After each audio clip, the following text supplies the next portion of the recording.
Why most parents fail? I can't say that I'm a genius, not at all, but we've had some success that blows our mind. I want to share those tips with you. Number one, parents have less time with their children than teachers do. You need to know that. So it means that the time you have has to be that much more focused, shall we say. One of the things that I find that most parents do is they plan, before they even have children, what they want their kids to be like, the things they want them to believe. Oh, here we go again with Don Miguel Ruiz. You don't even believe what you believe. I know. I can't speak for you. But unless you've had an equal opportunity to have multiple alternatives to consider making a choice from, then you don't believe what you believe. You believe what you've been given. But that's not what we're really getting into here. What we're getting into here is you don't know the child.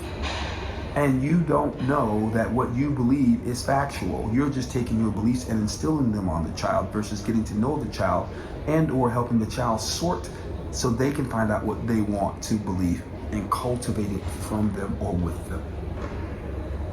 That's a huge problem.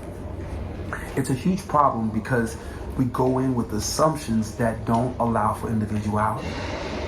And when we choose to do that, then we're essentially saying, I don't really care who you are, this is what you're going to do. And there was a phrase that we would use, no offense to anyone, but this is a phrase we used to use in church. I believe it came from the Bible. As for me and my house, we're going to serve the Lord. Right? That's what's going to happen. I don't care what you do. That's what's going to happen. But how many of those people didn't do that just because you said it? And I'm sure some did. There's a lot of good models. I'm not opposed to what works for you. What I'm trying to do is distinguish between what works for you and that child. Because that child, although it's immature, it's a whole spirit. And we've been addressing parenting wrong for an extremely long time. We've been cultivating people to do things, but not cultivating people to be. I remember the first time, a buddy of mine, I was probably 35, 32. He said, hey, Marquise, can you just be? And I'm like, yeah, I'm doing this and that and this and that. And he said, I hear you, but my question to you is, can you just be? I'm like, bro, I'm being. What are you talking about?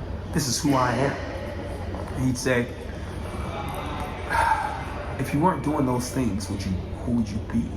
And it really stretched me. But when we think about parenting, I want you to start thinking about who are they? The being, the spirit. Are they an old spirit, a young spirit, a giving spirit, playful spirit? Are they supernaturally talented physically? Are they super smart? Right? If you had a gifted child, you'd probably put that child in a gifted school, right? Well, my question to you though is, how would you know if you had a gifted child? You would have to spend time with the child trying different things and unpacking how they like to learn, what they like to do. Right. It takes relationship. And I want you to know this phrase from one of my mentors. Rules without relationship just doesn't work. And so when we think about parenting, the first thing you're going to have to do is let go and stop trying to get them to become or be who you want them to be. And instead, listen, pay attention, study. Second step. As you listen, pay attention, and study, nurture. Nurture what's showing up. Now, I know some of you are probably thinking, well, that child is tearing things up and they're wild and rambunctious. Hold on. Is the child wild and rambunctious, or are you fat, out of shape, and unhealthy, and don't work out, and too skinny, not strong enough to pick them up? And, like, there's layers to this. But can you see how it has nothing really to do with the child? I mean, that's one side of the coin. I could go the other side of the coin. The other side of the coin would be, maybe you haven't read enough books and studied some level of psychology, some level of social emotional learning, some level of parenting, some level of what they do that you don't do, that may or may not be working. This is not about the child as much as it is us and our ability to adapt and to shift.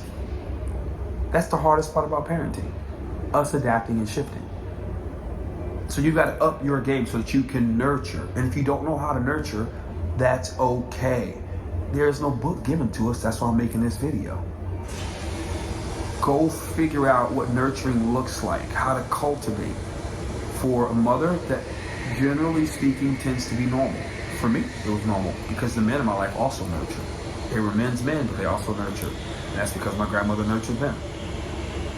But neither here nor there. You can go get what's necessary to connect with your child. And when you nurture, you're not coddling. That's not what we're referring to. We're trying to nurture the skills and talents and ways of being that we see that they are. You know, when I was growing up, I was a natural communicator.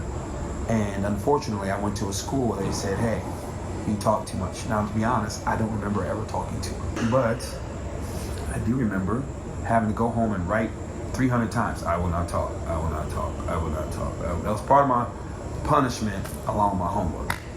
They were literally killing my spirit, trying to shut me down so that I don't use my voice in life. Fortunately, over time, people helped say, hey man, you should. But I had this thing going on in the back of my head that I shouldn't. Because I hated it. I hated having to write, I will not talk. So your ability to pay attention and nurture your child sets them up for really full self-expression. And who doesn't want more full self-expression? Many of us do. 95% of us do. Because 95% of us don't even know who we are. And we're yearning for one of the deepest human needs, and that's to be seen and to be heard for who we are without needing to please anyone.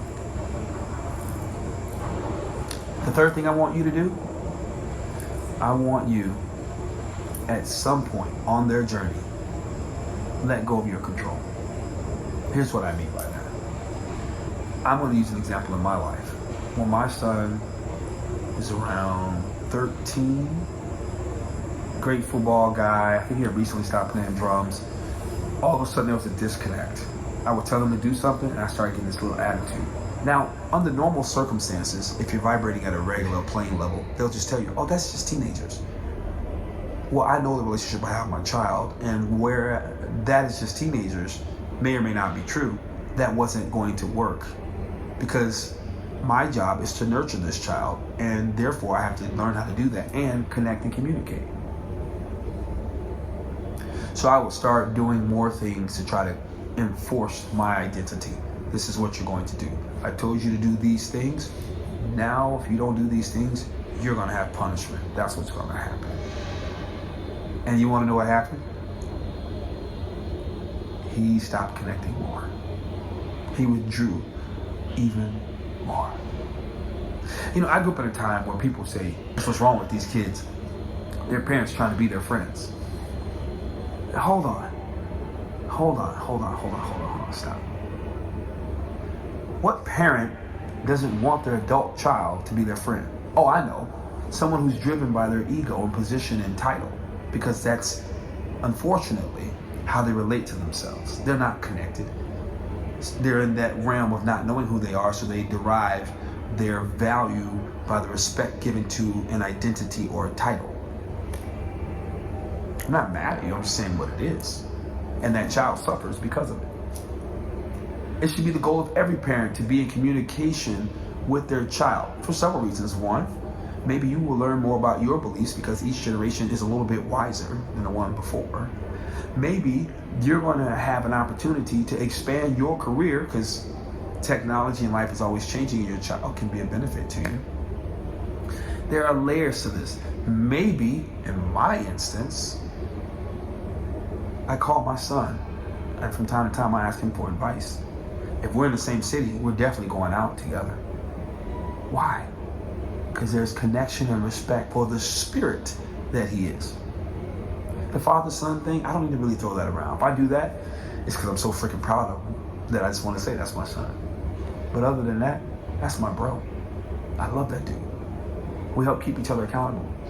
I don't have to tell him respect me and He naturally respects me. Do you want to know why? Because I respect him. These 3 keys can really transform this generation, your family. There's a whole lot more. I'm going to talk about that stuff in Daddy Dialogue when those sessions come up. But take these 3 and stop blaming the kids. Take on responsibility. I know. Some of you think, well, it worked for me, so it'll work for them. Did it really work for you? This is a moment in time where you can reevaluate and begin to make a difference. We'll come back with more of this stuff later. In the meantime, I'd like for you to subscribe below. Hit that bell, subscribe. I give this kind of good information that allows you to show up in your life all the time. Oh, by the way, one of the benefits of those 3 things is you have less stress in your life because you're no longer trying to control. In fact, you're dancing with your child in life, and you're moving and flowing like the ocean does with the tide upon the shore and back. Something to think about.